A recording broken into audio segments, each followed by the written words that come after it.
Naš sljedeći govornik dolazi iz svijeta tehnologije, inovacija i vođenja timova i donosi nam temu zašto ne biti autoritativni vođa.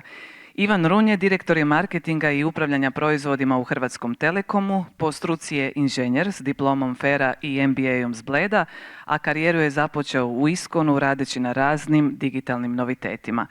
U HT-u vodi timove koji se bave razvojem 5G, umjetne inteligencije i korisničkog iskustva, a kroz godine je bio i ključan u agilnoj transformaciji tvrtke. U poslovnom svijetu je lider, a privatno tata 4 djece, što mu je, kako kaže, najzahtjevniji, ali i najdraži projekt. Molimo vas, pozdravimo Ivana Runju.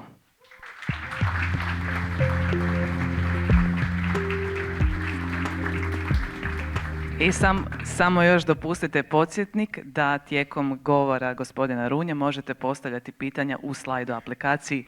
QR kod je ovdje na ekranu. Hvala vam. Hvala Dijana na lijepom uvodu. Ja ću malo komplementirati, možda nije običaj, ja ću reći katolički životopis. Tako da mogu reći da sam rođen u Splitu s kapucinima, onda sam došao u Zagreb studirati, Salezijanci su me oblikovali, ali sam onda upoznao i Skaci, Palmotićevu, Isusovce i na kraju sam se oženija ili uda, kako uzmete, u Karmelićanima, to jest u Remetama, tako da sad sam zapravo dobrim dijelom krojen karmelićanski. Tako da to je neki životopis. Bilo bi zgodno u životopis dodati onako neke, obično tu ima nekih titula, nekih uspjeha, 20 duhovnih obnova, 7 hodočašća, 1 Modrave, 3 Krapnja, ignacijanske vježbe, tako da dalo bi se nekako skrojiti taj katolički CV, pa razmislite i vi sami da li vam treba, možda će vam trebati ne u ovom svijetu, možda nekom drugom, ali zgodno je u ovom krugu nekad se predstavi na taj način. Ja. Tema danas, ja ću je malo ću naslov drugačije okrenuti, bit će da li voditi s pozicije moći ili s pozicije autoriteta. I dok sam baš dolazio jutros, sjetio sam se prvog momenta kad sam počeo razmišljati o ta dva drugačija stila vođenja. I to je bila srednja škola, profesorica biologije u Miocu. Imali smo jednu strogu profesoricu i tu profesoricu biologije. Ta stroga uvijek imala miran razred. Ali bila stroga, znaš, makni se, dobit ćeš 1, znaš, miran razred, stroga, sve super, djeca sva mirna. Kaže profesorica biologije, lako imati miran razred kad si strog. Ajde imaj miran razred kad si blag. Jer obično u srednjoj školi kad si blag, djeca odu svojim tokom i nije jednostavno imati miran razred. I tu su meni počele lagano klicati onako neke ideje kako imati miran razred, kako voditi ljude, a biti blag. Kako ne koristiti isključivo moć i snagu i biti lider. I za početak malkice teorije, neću previše pa ću se osvrnuti na nekako svoj utisak u ovo liderstvo, privatno i poslovno. I mislim da su ta dva svijeta dosta povezana. Poslovno voditi s pozicije moći nije poželjno, nekako svi smo toga svjesni. To je onaj koji baš na uvodu je lijepo rekla, pokazuje prstima, govori što da se napravi. Jako je direktivan, jako je egoističan nekad. Iako poslovno, ljudi koji voze iz pozicije moći će donijeti rezultat. Nemojmo se varati. Oni će donijeti rezultat, ali putem će se puno odnosa urušiti. Znači neće stvoriti kulturu, neće stvoriti atmosferu i na kraju krajeva ljudi neće ostati s njima osim ako ima neki strah. Strah, egzistencijalni, bilo koji strah koji zapravo tvori jedan štokholmski sindrom s takvim vođama i oni ostaju. Ali dugoročno, kad vodite kompaniju, vodite timove, ne želite imati nezadovoljne ljude i liderstvo iz pozicije moći nije dobro. S druge strane, znamo da je dobro voditi iz pozicije autoriteta i čak na sve edukacije, školovanja, odete na razne poslovne stvari, nas podučavaju da moramo slušati ljude, da moramo biti puno otvoreniji prema ljudima, voditi iz pozicije autoriteta tako da ljudi rade stvari zato jer žele napraviti, zato jer se slažu s vašom vizijom, ne zato jer ste im vi to rekli da napravite. Odnosno ne zato kako to bude iz pozicije moći, veži konja di ti gazda kaže. To je rečenica koju ne želite čuti jer onda znači da osobe ne razvijaju svoj puni potencijal. Najbolji primjer možemo naći u Svetom pismu. Meni je iznimno lijep primjer vođenja iz pozicije autoriteta je pranje nogu Isusovo. Sad kad uzmemo sam taj čin, Isus je mogao reći, ima poziciju, ima moć, mogao reći perite noge jedni drugima jer ja to tako kažem. Čak je mogao voditi iz pozicije autoriteta i reći sad ću vam ja objasniti zašto je to bitno. prat noge jedni drugima? Zašto je bitno ljubiti jedni druge? On je otišao korak dalje. To je ono što mi zovemo lead by example, vodi primjerom. Prvo ti napravi i onda pojasni ljudima zašto je bitno da peru noge jedni drugima. Tako da tu ćemo naći uvijek jako lijepe paralele zašto je poslovno bitno voditi iz pozicije autoriteta. Privatno je puno teže. Privatno imamo jednu nezgodnu stvar, zove se emocija. Te ljude volimo, dragi su nam, djeca su, pogotovo kad smo roditelji. I ta emocija nas natjera, ne samo emocija, nego veliki disparitet između toga što mi kao roditelji vidimo. Mi vidimo sve informacije, to jest mislimo da znamo gdje će past, mislimo da znamo gdje će se sve dogoditi i mi volimo koristiti poziciju moći kao roditelji i govoriti djeci što da rade. Napravi to, napravi ovo, napravi ono, jesi pospremio sobu, zašto nisi to i tako dalje. Zgodna stvar toga, baš sam čitao jednu stručnu literaturu, kaže pubertet. Što je pubertet? I sad možemo racionalizirati, možemo reći ima utjecaja karaktera i temperamenta. Pubertet je vrijeme kada dijete dobije svoje ja, svoj identitet i vama daje feedback kako ste vi odgajali prvih 7 godina. I sad najlakše je reći, ma ne, sva djeca, pubertet, sve to, svi su oni takvi. Nisu svi takvi. Ima veliki spektar toga kako će djeca reagirati na vaše vodstvo koje ste imali u prvih 7 godina. Jer šta zapravo oni žele reći? 7 godina ti meni govoriš, a idol si mi, sve si mi u svijetu, ali ti mi samo govoriš šta, nema puno konteksta, nema puno razumijevanja, sad ću ja govoriti šta. Sad ja mogu reći, imam svoje ja, sad ću ja reći kontru, samo zato jer mogu reći kontru. I neću reći zašto. Samo ću reći kontru. Sad imam 4 male djece, još nisu u toj fazi, tako da ovo je teorija, da li je praksa, vjerojatno vi bolje znate, taj dio me tek čeka, ali čitam teoriju i sve nekako se bojim. Znaš, onako, sve gledaš, je li do sad dobro radiš.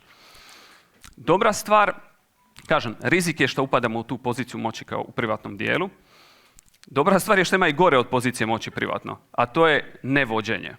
To je ono jako popularna stvar, moderna, kažemo liberalna i otvorena, to je djeca će sve sama. Ti njima daš sve slatkiše, sve, i oni će sve sami. Oni znaju kad stati, oni znaju sve, samo ti polako, nemoj ti puno granica, nemoj puno barijera, sve će oni sami napraviti.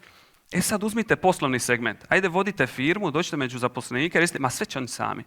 Oni znaju koliko treba raditi, koliko treba naplatiti, sve će oni sami napraviti. Jasno je da je to utopija i zapravo to je stil, ako biramo između vođenja iz pozicije moći ili autoriteta, samo jedan gori, a to je nevođenje. Tako da mala utjeha za one koji još uvijek pretjerano moći koriste doma, da ima i gorih. Sad, da se vratimo na moj osoban primjer liderstva, 15 godina u industriji koja je dosta velika i velikih timova. I tu ću podijeliti s vama par stvari koje meni pomaže ostati autentičan, ostati kršćanski vođa i na kojima radim pa nekako ću podijeliti misli. Prva stvar je vizija, odnosno često to znamo nazvati velikodušnost, ali mi to zvuči onako malo velikodušnost. Za sebe reći da si velikodušan je neponizno, što bude druga stvar.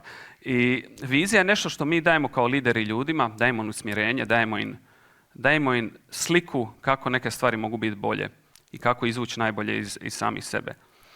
Veliki alat koji imamo kad dajemo viziju, osim je samog vizionarstva i kojeg mi kao lideri prezentiramo, je odnos s našim ljudima, odnos prema kompaniji, a odnos prema ljudima. I tu ću spomenuti jedan alat koji meni pomaže ostati autentičan, a to je feedback, odnosno povratna informacija. I prvo da kažem, u Hrvatskoj imamo veliki problem sa feedbackom. Mi ga ne dajemo. I ako ga dajemo, imamo još ovih par krugova pakla. Ako ga dajemo, prvi krug paklavanje, dajemo ga isključivo pozitivno. To je samo pozitivno, super, bravo, ma ti si najbolji, ali ništa nema konkretno unutra, to je samo pozitivan. Ako je loš feedback, to onda tračamo okolo. Ako je loš feedback, onda nikad ne govoriš u lice, jer ne znaš šta će se dogoditi, nema gore stvari nekom reći loš feedback. I onda ajde dođemo tako nekako, prolazimo krugove, dođemo do dijela koji će čak dati pozitivan i negativan, ali on bude usmjeren jako, ja ti dajem feedback jer želim da se ti promijeniš, da je meni lakše raditi s tobom. To isto nije, to je lijepo, ali nije tu. I sad dolazimo do one težnje i što bi naš poziv trebao biti, kako da mi damo feedback osobi, kako je individualno gledati, ne generalno, najlakše strpati sve u kutije i boksove. Znači, individualno i kako da se ja stavim u tvoje cipele, vidim tvoje sposobnosti, tvoje potencijale i izvučem najbolju verziju sebe. To zahtijeva vrijeme. Ali to ljudi nevjerojatno cijene. Kad se trudiš tako, i nemojte me krivo shvatiti, nije svaka interakcija takva, ali kad se stvarno trudiš, onda je jednostavno blagoslov koji dobiješ s druge strane koliko ljudi su u stanju zapravo primiti takvu povratnu informaciju i raditi na njoj. I ona je onda može biti jako negativna, može biti dobra, ali je konkretna i dolazi iz kuta kojeg ti sjediš, znači iz tvojih cipela. Tu ću reći samo jednu stvar, spominjali smo već par puta na uvodu jutros najbolje od sebe i moram podvući na jednom poslovnoj eventu su nam gostovala braća Sinković, mislim da je trener njihov danas s nama i rekli su nevjerojatno dobru stvar u sportu. Postoji velika razlika između dati sve od sebe i najbolje od sebe. I sad, da vam to objasnimo veslački, oni su nama rekli sve od sebe dati, a često mi kažemo, ma da sam sve od sebe. Sve od sebe je doći, početi utrku, sve dati od sebe, nakon 500 metara oni su mrtvi i lagano veslaju do kraja. Nema više atoma, sve su dali od sebe. I to je jedan kontekst. Najbolje od sebe uključuje taktiku, refleksiju, razmišljanje, strategiju, puno drugih stvari. I naš zadatak kad dajemo kao lideri viziju drugima je kako da stvarno vidimo najbolju verziju tih drugih ljudi, najbolju verziju našeg tima, naše kompanije. I to je prva stvar koja meni pomaže da gradim odnose i da bude autentičan lider. Druga stvar je poniznost, dotakao sam se. I to je nešto što učim. To nije jednostavno. Rekao bi, da ste me pitali prije 10 godina, rekao bi, ne baš bio sam ekspert, pa misliš da možeš sam. Poniznost je vrlina, a opet možemo naći u Svetom pismu jako puno primjera koje nam Isus govori kako biti ponizan, da sebe izuzmemo iz cijele situacije, da sebi ne prepisujemo sav uspjeh. To je kako da se u organizacijama kao lideri spustimo na nivo ljudi, shvatimo da smo mi jedni od njih, da skupa dijelimo uspjeh, da ćemo mi biti u krivu, da nismo uvijek kao lideri u pravu i da uživamo zapravo uspjesima drugih ljudi. To je odmakniti se od sebe, od svog ega i tu sam isto dobio mentorsku jednu preporuku kad sam svoju karijeru razvijao je kao ekspert uživaš u svom uspjehu, kad ćeš znati da si pravi lider, kad ćeš se više veseliti uspjehu svojih kolega, svojih ljudi nego svom uspjehu. I to je stvarno jedna jako opipljiva barijera u timovima. Jednom i sjećam se prvog momenta kad sam bio toliko sretan zato jer je neko oko tebe uspio i sam shvatio, pa više stvarno je nebitno šta ja radim. Nebitan je moj uspjeh, bitan je kolektiv. Puno je primjera poslovnih kada možemo aplicirati poniznost, ali ona je tu, pogotovo nam liderima, ona je tu da nas drži na zemlji, da budemo ponizni i da zapravo gradimo svi skupa jednu bolju budućnost, ne samo za nas, nego za druge. Znači ima jedna doza altruizma. I sad to prve dvije stvari lijepo zvuče, ali ajmo biti realni. Okruženi smo u svijetu gdje ima hrpu lidera koji upravljaju s pozicije moći, koji nisu ponizni, koji ne gledaju da ti daju iskren feedback i slično. I pitanje je isto koje osobine mi kao kršćani moramo graditi da bi preživjeli u tom svijetu. Koji je surov. Sigurno moramo biti uporni. Čak mislim da ima one 4 platonovske vrline. Kaže hrabrost, pravednost, razboritost i vladanje sobom. Mislim da je to tako Platon opisao koje su jako bitne za biti lider. Ali ima jedna koja je meni osobito draga i koju zadnje vrijeme stvarno pokušavam implementirati sve više i pomaže mi u toj borbi, a to je ranjivost. Znači kao lider kako biti ranjiv i izložen. I to na prvu zvuči jako onako soft. Znaš, kakvi su to sa lideri koji su ranjivi, kakve su to ljudi prvo asociraju sa emocijama. Ali evo moram stvarno posvjedočiti, biti ranjiv kao lider, neko ko ima utjecaj, ko ima moć, je nešto da jednom kad vidiš da čezne puno ljudi. Zašto? Oslobađa jednu autentičnost iz tebe. Znači ti jednom kad si ranjiv, kad dođe situacija, ranjiv, opet kažem, ne samo emotivno, gledajte poslovni kontekst, greške, failovi, neuspjeli projekti. Ako branimo sebe, ako branimo svoju poziciju, svoj utjecaj i moć, super, kratkoročno mi ćemo preživjeti, strpat ćeš nešto ispod tepiha, ali pitanje je kakav odnos gradiš prema ljudima, kakav si ti lider ako sve to trpaš i ti si nepogrešiv. Šef ne kasni na posao, on je bio zadržan. Šef ne surfa, on se informira i te fore. Znači, pokazat sebe kao lidera, onog koji je ranjiv, koji dođe i prvi kaže ovo nije bilo dobro. Ono što ja često znam reći svojim ljudima, 15 godina radim, ljudi moji, ja nemam još ni jedan uspješan projekt. Ja sam u svakome stanju naći što nije bilo dobro, ali interno, ne okrivljujući druge. Što nije bilo dobro, kako mogu biti bolji, ja i prvi ću biti koji ću doći izložiti stvari koje nisam napravio dobro. Ta jedna ranjivost, izloženost koju mi kao kršćani možemo pokazati, zašto je možemo pokazati? Pa sve mogu onome koji me jača. Pa pa nisam ja tu došao bez nekog backgrounda, imam ga i puno je jači od ovih drugih. To je jedna vrlina koja on top of ove dvije, povrh ove dvije, zapravo meni daje možda jednu najveću snagu i barijeru da ostanem i nastavim svoju karijeru poslovnu, privatnu, kažem, vidit ćemo, prvi feedback čekam kroz pubertet, poslovnu graditi kao kršćanski lider. Evo, to je ukratko s moje strane. Pozivam vas da razmislite o ovim osobinama, isto tako da se inspirirate, super knjiga na ovu temu, Istinsko vodstvo, nakladnik Verbum, tako ako vas više zanima, čitao sam je više puta u životu, stvarno odlična za inspiraciju. Hvala.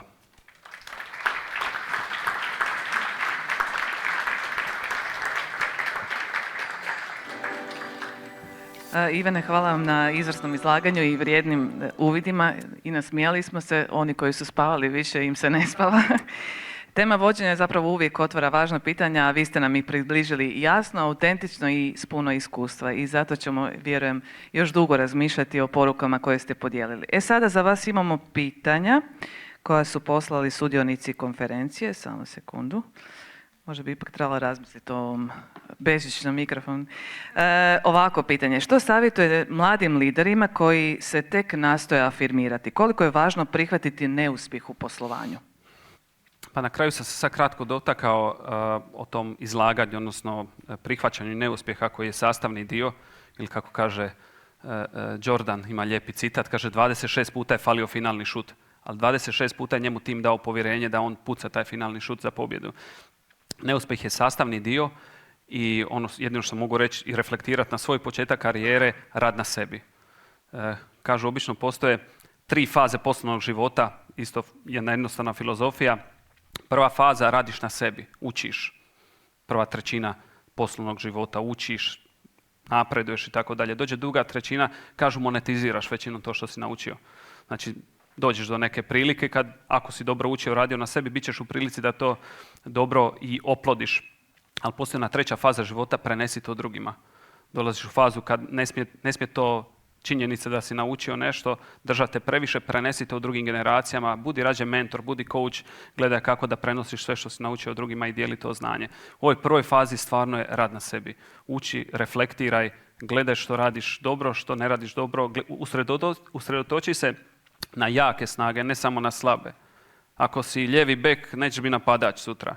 Naš lijevi bek si budi najbolji lijevi bek. Gledaj što ti je jaka snaga i nemoj upast u zamku da samo slušaš što ti drugi govore, jer opet kažem, feedback na nje loš i razmisli kad ti drugi govori što želiš biti, s kojom namjerom to govori. Evo i ovo ste pitanje dotaknuli u svom izlaganju, govoru. Za privatno vođenje izazovna dimenzija su zapravo emocije. Vi ste rekli da ne bismo bili karakterizirani kao soft. Što je emocijama u poslovnom okruženju? U kojoj mjeri ih uzeti, odnosno ne uzeti u obzir? Pa što manje. Kažem, dotakao sam se kroz izloženost, ali i ogradio. Mogu reći osobno, posao je posao. Posao odradiš, upotrijebio bi neke druge stvari. Strast. Meni, ako voliš posao koji radiš, ima jedna strast s kojom ti radiš. I to želiš, ti voliš svoj posao. Ali opet jedna zdrava distanca između odnosa koje gradiš gdje ne bi trebalo biti previše emocije. Imamo tu neku i prirodnu razliku između muško i ženskih, ono što možemo primijetiti. Žene su te koje se puno emotivnije unesu u taj posao i onda gledaju kroz te odnose kako se gradi. Možda mi muški imamo jedan blagoslov da možemo lakše se distancirati i doći doma i odraditi, a posao bio težak dan, nezgodni odnosi, ali to je posao. Dođeš doma, a doma su puno veće emocije. Bili ste govorili o tome, o razlici između dati najbolje od sebe i dati sve od sebe. Imate li vi primjer, piše u pitanju, kad ste dali najbolje od sebe, a ne sve od sebe? Pa ima i opet je bio neuspjeh, ali bar sam dao sve od sebe. Ima više primjera, poslovni, da sad ne ulazim u konkretan projekt, ali bilo je iz doba Iskona. Uneseš se, daš apsolutno sve od sebe, pokušaješ napraviti, ali nekad postoje vanjski faktori, okolnosti. Konkretno, prerano želiš izaći s nekim proizvodom, nije spremno tržište i to ti je krivulja učenja. Ti si dao najbolje od sebe, nije da si krenio s jednom idejom, nego si je mijenjao, jel? Kad kažemo agilno, onda kažemo mijenjaš putem, vidiš ne valja, reflektiraš, slušaš feedback, ali nekad ti nije suđeno da se neke druge stvari poklope. Ali to su ti primjeri kad se osjećaš dobro. Osjećaj kad daš najbolje od sebe, stvarno, ja ne znam više šta da napravim. To je limit mojih kapaciteta, ne samo kognitivnih, ne samo da sam njoj uložio najviše snage, nego posluša si apsolutno sav feedback, that's it, mirno ideš leći, ti znaš da si dao najbolje od sebe. Pa zapravo to onda i jest uspjeh. Uspio sam jer sam dao najbolje od sebe. Apsolutno. Hvala vam od srca. Hvala.